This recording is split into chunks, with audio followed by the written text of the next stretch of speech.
Hello hi friends, welcome back to our channel. Friends, మనం ఈరోజు చెప్పుకునే క్లాస్ ఏంటంటే జాగ్రఫీలోని నదీ వ్యవస్థ గురించి మనం చెప్పుకోవడం జరుగుతుందండి. అయితే ముందు వీడియోలోని ద్వీపకల్ప నదుల గురించి చెప్పుకోవడం జరిగింది. అయితే ఈరోజు మనం హిమాలయ నదుల గురించి మనం చెప్పుకోవడం జరుగుతుంది. అంటే హిమాలయ నదులు అంటే ఏంటి? హిమాలయ నదులు అంటే హిమాలయ పర్వతాల్లో ఉద్భవించే నదులని హిమాలయ నదులు అంటారు. అయితే ఈ హిమాలయ నదులు ప్రధానంగా ఏంటండి? 3 నదులు. ఈ హిమాలయ నదులు ఏంటండి? ప్రధానంగా 3 నదులు. ఒకటి సింధు నది, 2 బ్రహ్మపుత్ర, 3 గంగా నది. ఈ 3 నదులు కూడా హిమాలయ నదులుగా మనం చెప్పుకోవడం జరుగుతుంది. ఈ 3 నదులు కూడా హిమాలయ నదులుగా చెప్పుకోవడం జరుగుతుంది.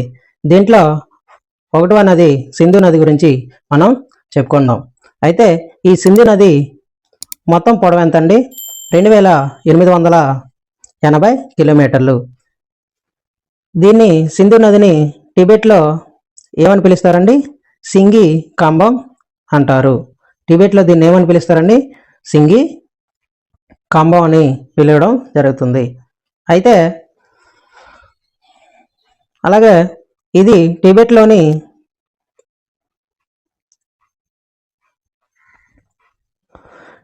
టిబెట్లోని మానస సరోవరం సరస్సు వద్ద కైలాస్ పర్వతాల్లో జన్మించి భారతదేశంలోకి 5180 మీటర్ల ఎత్తులోకి లడక్ అనే కేంద్రపాలిత ప్రాంతంలోకి ప్రవేశించి పాకిస్తాన్లోని కరాచీ వద్ద అరేబియా సముద్రంలో కలవడం జరుగుతుంది.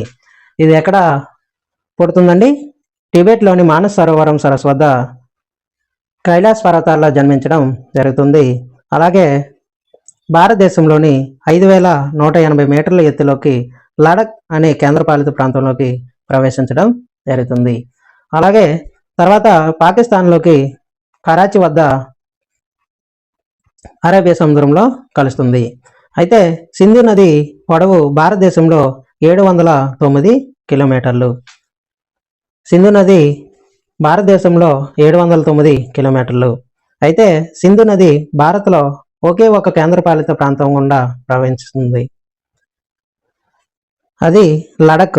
లడక్ అనే కేంద్రపాలిత ప్రాంతం గుండా ప్రవహించడం జరుగుతుంది. అయితే సింధు నది మొత్తం 3 దేశాల గుండా ప్రవహిస్తుంది. ఎన్ని దేశాలండి? 3 దేశాల గుండా ప్రవహించడం జరుగుతుంది. ఒకటి చైనా. చైనాలోని ఎక్కడండి? టిబెట్. అలాగే భారత్. మూడోది పాకిస్తాన్లో ఎక్కువ దూరం ప్రవహించడం జరుగుతుంది. అదేవిధంగా తర్వాత చూసినట్లయితే సింధు నది పరివాహక ప్రాంతం ఎంతండి? సింధు నది పరివాహక ప్రాంతం 11,65,000 చదరపు కిలోమీటర్లు. ఎంతండి? 11,65,000 చదరపు కిలోమీటర్లు. అలాగే సింధు నది పరివాహక ప్రాంతం భారతదేశంలో 3,21,000 చదరపు కిలోమీటర్లు. ఎంతండి? భారతదేశంలో మాత్రం 3,21,000 చదరపు కిలోమీటర్లు.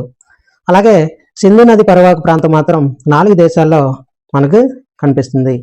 సింధు నది ప్రవహించే దేశాలు మాత్రం 3, అలాగే పరివాహక ప్రాంతం మాత్రం 4 దేశాల్లో కనిపిస్తుంది. ఒకటి చైనాలో, 2 భారతదేశంలోని, 3 పాకిస్తాన్, అలాగే 4వది ఆఫ్ఘనిస్తాన్. ఎక్కువ పరివాహక ప్రాంతం గల దేశం పాకిస్తాన్. తక్కువ పరివాహక గల దేశం ఏంటండి? ఆఫ్ఘనిస్తాన్. ఆఫ్ఘనిస్తాన్లోని తక్కువ పరివాహక ప్రాంతం కలిగిన దేశంగా చెప్పుకోవడం జరుగుతుంది. అయితే సింధు నది ఒడ్డున ఉన్న ముఖ్య పట్టణాలు లడక్లోని ఏంటండి? లేహ్. అలాగే పాకిస్తాన్లోని కరాచీ, అలాగే హైదరాబాద్. అలాగే తర్వాత చూసినట్లయితే సింధు నది జలాల ఒప్పందం. సింధు నది జలాల ఒప్పందం గురించి మనం చూద్దాం. 1960 సంవత్సరంలో సెప్టెంబర్ 19న భారత్ ప్రధాని నెహ్రూ గారు అలాగే పాకిస్తాన్ ప్రెసిడెంట్ అయూబ్ ఖాన్ మధ్య జరిగింది. ఈ సింధు నది జలాల ఒప్పందం ఎవరెవరి మధ్య జరిగిందండి? జవహర్లాల్ నెహ్రూ అలాగే పాకిస్తాన్ ప్రెసిడెంట్ అయిన అయూబ్ ఖాన్ మధ్య జరగడం జరిగింది. ఎప్పుడండి? 1960 సంవత్సరం సెప్టెంబర్ 19న ఈ ఒప్పందం జరిగింది. అయితే ఈ ఒప్పందం ప్రకారం సింధు, జీలం, అలాగే చీనాబ్ నదులు పాకిస్తాన్కు, అలాగే రావి, బియాస్, సట్లెజ్ నదులు భారతదేశానికి చెందుతాయి.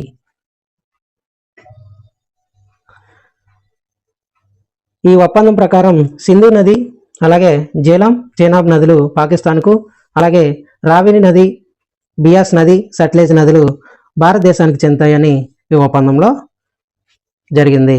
అలాగే సింధు నది భారత్లో లడఖ్, జస్కర్ శ్రేణుల గుండా ప్రవహిస్తుంది. సింధు నది భారత్లో ఎక్కడ ప్రవహిస్తుందండి? లడఖ్లోని జస్కర్ శ్రేణుల గుండా ప్రవహించడం జరుగుతుంది. అలాగే తర్వాత చూసినట్లయితే ఎక్సోటిక్ నదులు. ఈ ఎక్సోటిక్ నదులు అంటే ఏంటి? ఎడారి ప్రాంతం గుండా ప్రవహించే నదులను ఎక్సోటిక్ నదులు అంటారు. అదేవిధంగా సింధు నది పాకిస్తాన్లో తార్ ఎడారి గుండా ప్రవహించడం జరుగుతుంది. అలాగే అంతర్జాతీయ నది. అంతర్జాతీయ నది అంటే ఏంటి? ఒక దేశం కంటే ఎక్కువ దేశాల గుండా పోతే దాన్ని అంతర్జాతీయ నది అంటారు. అయితే సింధు నది ఒక అంతర్జాతీయ నది. ఏంటండి? సింధు నది ఒక అంతర్జాతీయ నది. ఎందుకంటే 3 దేశాల గుండా ప్రవహిస్తుంది కాబట్టి ఇది సింధు నదిని అంతర్జాతీయ నదిగా మనం చెప్పుకోవడం జరుగుతుంది. అయితే సింధు నదికి ఎడం వైపున కలిసే ఉపనదులు. సింధు నదికి ఎడం వైపున కలిసే ఉపనదుల గురించి మనం చూద్దాం. ఒకటి జేలం నది. ఈ సింధు నదికి ఎడం వైపున కలిసే ఉపనది ఏంటండి? జేలం నది. దీని పురాతన నామం ఏంటండి? వితస్తా. దీని పురాతన నామం వితస్తా. అయితే ఈ జేలం నది జమ్మూ కాశ్మీర్లో వెరినాగ్ అనే ప్రాంతంలో జన్మిస్తుంది. ఎక్కడండి? జమ్మూ కాశ్మీర్లో వెరినాగ్ అనే ప్రాంతంలో జన్మించడం జరుగుతుంది. అయితే పాకిస్తాన్లో చేనాబ్ నదితో కలుస్తుంది. జమ్మూ కాశ్మీర్లో వెరినాగ్ అనే ప్రాంతంలో జన్మించి పాకిస్తాన్లో చేనాబ్ నదితో కలవడం జరుగుతుంది. అయితే ఈ జేలం నది భారతదేశంలో ఒకే ఒక కేంద్రపాలిత ప్రాంతం గుండా ప్రవహిస్తుంది. అలాగే జేలం నది ఒడ్డున ఉన్న ముఖ్య పట్టణం ఏంటండి? శ్రీనగర్. జేలం నది ఒడ్డున ఉన్న ముఖ్య పట్టణం ఏంటండి? శ్రీనగర్. అలాగే కొలార్ సరస్. కొలార్ సరస్ గురించి చూద్దాం. ఇది జమ్మూ కాశ్మీర్లో కలదు. ఇది ఎక్కడ ఉందండి? కొలార్ సరస్సు జమ్మూ కాశ్మీర్లో ఉంది. అయితే ఇది భారత్లోనే అతిపెద్ద మంచినీటి సరస్సు. భారతదేశంలోనే అతిపెద్ద మంచినీటి సరస్సు ఏంటండి? కొలార్ సరస్. అలాగే ఇది ఇండియా పాకిస్తాన్ సరిహద్దులో ప్రవహించే సింధు నది ఉపనది. అలాగే తర్వాత జేలం నదిపై ఉన్న ప్రాజెక్టుల గురించి చూద్దాం. జమ్మూ కాశ్మీర్లో కిషన్ గంగా, అలాగే రెండోది యూరి ప్రాజెక్ట్, 3 తుల్ బుల్. ఈ 3 ప్రాజెక్టులు కూడా జేలం నదిపై జమ్మూ కాశ్మీర్లో మనం చూస్తున్నాం. అయితే కిషన్ గంగా ప్రాజెక్టుకు భారత్, పాకిస్తాన్ దేశాల మధ్య అంతర్జాతీయ వివాదాస్పద ప్రాజెక్ట్. ఏంటండి? ఈ కిషన్ గంగా ప్రాజెక్టు భారత్, పాకిస్తాన్ దేశాల మధ్య ఒక అంతర్జాతీయ వివాదాస్పద ప్రాజెక్ట్. అలాగే తర్వాత చూసినట్లయితే చేనాబ్ నది. ఈ చేనాబ్ నదికి మరొక పేరు చంద్రభాగా. చేనాబ్ నదికి మరో పేరు ఏంటండి? చంద్రభాగా. అయితే ఈ చేనాబ్ నది పురాతన నామం ఆస్కిని. చేనాబ్ నదికి పురాతన నామం ఏంటండి? ఆస్కిని. అయితే సింధు ఉపనదుల్లోనే అతిపెద్ద ఉపనది ఈ చేనాబ్ నది. సింధు ఉపనదుల్లోనే అతిపెద్ద ఉపనది ఏంటండి? చేనాబ్ నది. అయితే ఇది హిమాచల్ ప్రదేశ్ రాష్ట్రంలోని బారా లచ్చాల అనే కనుమ వద్ద జన్మించి జమ్మూ కాశ్మీర్ అనే కేంద్రపాలిత ప్రాంతం గుండా ప్రవహించి పాకిస్తాన్లో సట్లెజ్ నదితో కలుస్తుంది. ఎక్కడ జన్మిస్తుందండి? హిమాచల్ ప్రదేశ్ రాష్ట్రంలోని బారా లచ్చాల అనే కనుమ వద్ద జన్మిస్తుంది. జమ్మూ కాశ్మీర్ అనే కేంద్రపాలిత ప్రాంతం గుండా ప్రవహించి పాకిస్తాన్లో సట్లెజ్ నదితో కలవడం జరుగుతుంది. చేనాబ్ నదిపై జమ్మూ కాశ్మీర్లో ప్రాజెక్టులు ఏమేమి ఉన్నాయో చూద్దాం. 1 బాగ్లీహారా, 2 సలార్ ప్రాజెక్ట్, 3 దూర్ హస్తి.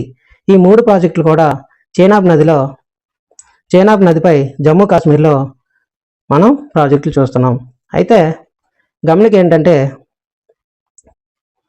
భారత్, పాకిస్తాన్ మధ్య భారత్ పాకిస్తాన్ దేశాల మధ్య ఉన్న ఒక అంతర్జాతీయ వివాదాస్పద ప్రాజెక్ట్ ఏంటండి? బాగ్లీహారా. ఈ బాగ్లీహారా ప్రాజెక్టు భారత్ పాకిస్తాన్ దేశాల మధ్య ఒక అంతర్జాతీయ ప్రాజెక్టుగా చెప్పుకోవడం జరుగుతుంది. తర్వాత చూసినట్లయితే రావి నది, దీన్నే ఐరావతి లేదా పులిసిని అని పురాతన నామంగా పిలుస్తారు. అయితే ఈ రావి నది ఎక్కడ జన్మిస్తుందో చూద్దాం. ఇది హిమాచల్ ప్రదేశ్ రాష్ట్రంలోని తాంగ్రా జిల్లాలో జన్మిస్తుంది. అలాగే పంజాబ్ రాష్ట్రం గుండా ప్రవహించి పాకిస్తాన్లో చీనాబ్ నదితో కలుస్తుంది. హిమాచల్ ప్రదేశ్ రాష్ట్రంలో తాంగ్రా జిల్లాలో జన్మించి పంజాబ్ రాష్ట్రం గుండా ప్రవహించి పాకిస్తాన్లో చీనాబ్ నదితో కలవడం జరుగుతుంది.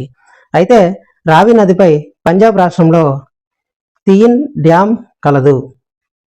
ఏంటండి? రావి నదిపై పంజాబ్ రాష్ట్రంలో ఏ ప్రాజెక్ట్ అండి? తీయి డ్యామ్ కలదు. తర్వాత చూసినట్లయితే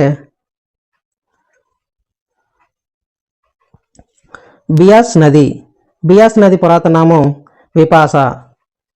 బియాస్ నది పురాతన నామం ఏంటండి? విపాస. అయితే ఈ బియాస్ నది హిమాచల్ ప్రదేశ్ రాష్ట్రంలోని రోహతాంగ్ కనుమ దగ్గర బియాస్ పుండ్ వద్ద జన్మించి పంజాబ్ రాష్ట్రంలో హరికే అనే పట్టణం వద్ద సట్లెజ్ నదిలో కలవడం జరుగుతుంది.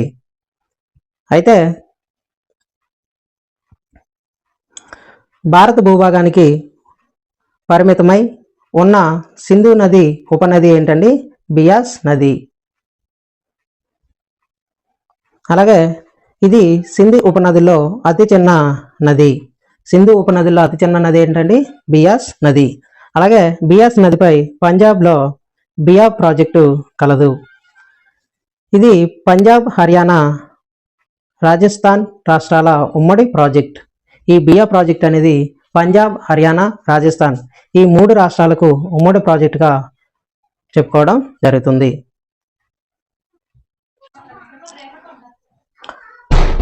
ఓకే ఫ్రెండ్స్, ఇది ఇవాళ వీడియో. మీకు ఈ వీడియో నచ్చినట్లయితే లైక్ చేయండి, షేర్ చేయండి, అలాగే మన ఛానల్ని సబ్స్క్రైబ్ చేసుకోండి.